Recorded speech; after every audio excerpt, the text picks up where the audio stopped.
Com o avanço da campanha eleitoral, um assunto que já vinha importunando a gente já faz alguns meses, o embate Lula-Bolsonaro, vai ganhando algumas outras cores e mais importância. É impossível você não escapar dessa questão toda que vai se assomando ao seu redor, seja nos santinhos de candidatos aparecendo ali nas ruas, distribuindo, seja na campanha eleitoral, na televisão, no rádio, os carros de som passando ali na sua rua. É difícil você não notar o que está acontecendo. É época de campanha, pelo menos será assim, né, dos 5 cargos eletivos até essa primeira semana de outubro. Mas uma pergunta que se aparece aí para nós que vivemos a escola, seja como professores ou como alunos, é o que essa eleição vai afetar no nosso cotidiano. Pensando aqui o cotidiano e o dia a dia da escola. Será que a mudança do presidente ou do governador pode afetar o nosso dia a dia? É isso que a gente vai explorar no vídeo de hoje.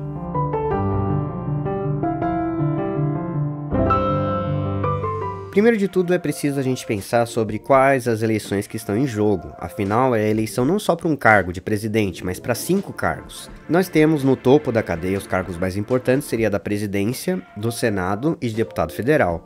O presidente ele executa, ele pega o dinheiro e pode aplicar em obras, mas é tudo seguindo a lei que os deputados e senadores fazem. Então esses 3 cargos têm que ser pensados conjuntamente. Se você vai votar num presidente, tem que votar num senador e num deputado federal que estão na mesma aliança, senão você tá dando um voto burro, você tá sabotando o seu próprio candidato, né? Mas enfim, os próprios candidatos vão acabar resolvendo isso pra você, porque quando eles entregam um santinho ou quando você gosta de um deputado, ele vai falar qual presidente que ele tá coligado, né? A menos que ele sinta vergonha, né? Por causa da coligação, por causa das polêmicas envolvidas. Então, quando a gente pensa, por exemplo, no novo ensino médio, que é um projeto do governo federal para influenciar todas as escolas do Brasil, ela começa com uma medida provisória assinada pelo presidente, mas depois ela foi aprovada pelos deputados e pelos senadores para virar uma lei, para alterar, aliás, a lei de diretrizes e bases da educação.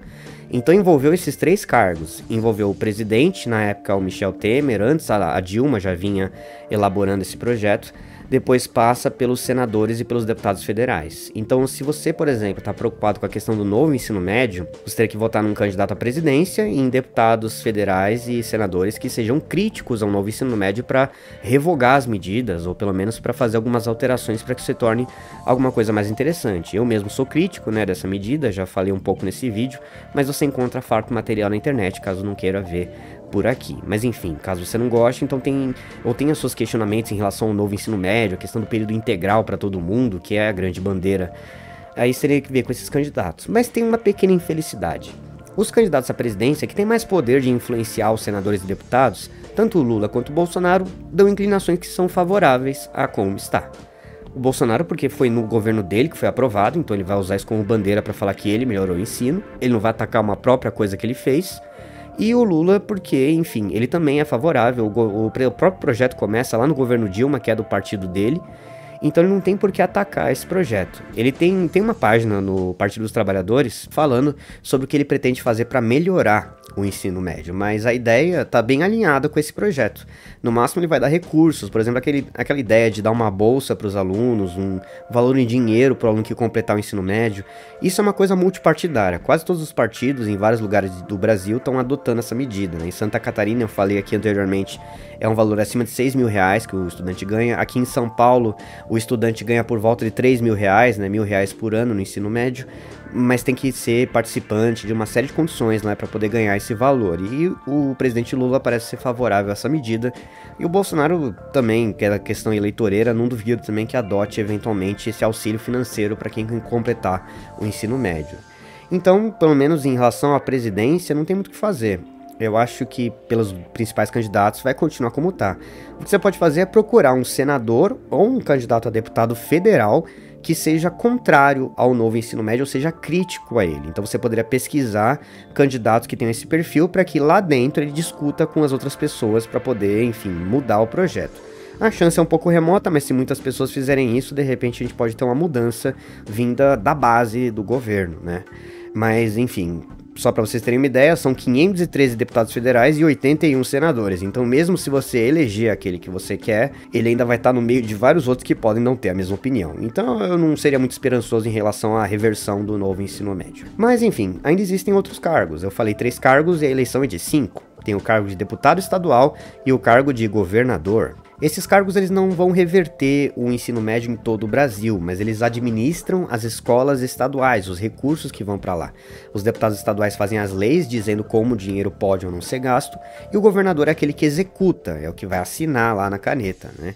É o, por exemplo, que vai decidir se pode ou não, vai tocar as medidas para dar uma bolsa estadual, né? Se o governo federal não vai dar a bolsa, ou mesmo em que passo vai aplicar o novo ensino médio. Aqui em São Paulo, por exemplo, João Dória e agora o vice dele, o Rodrigo, que está lá no governo e tentando se candidatar à reeleição, eles implantaram um novo ensino médio mais rápido do que todo o resto do Brasil. Se você gosta disso, então temos aí um candidato para você. Se você é crítico a essa medida, enfim, o nosso governo estadual seria o exemplo negativo a ser seguido.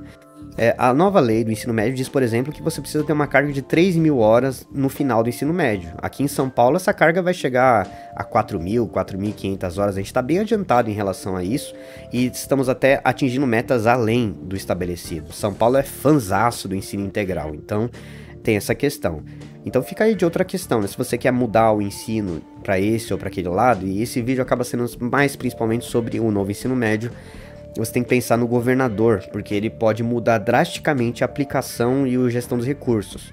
E é claro, a qualidade das escolas. Acho que quase toda escola estadual, ela é do ensino médio. Então, se você estuda numa escola pública, provavelmente ela é gerida pelo governo do seu estado.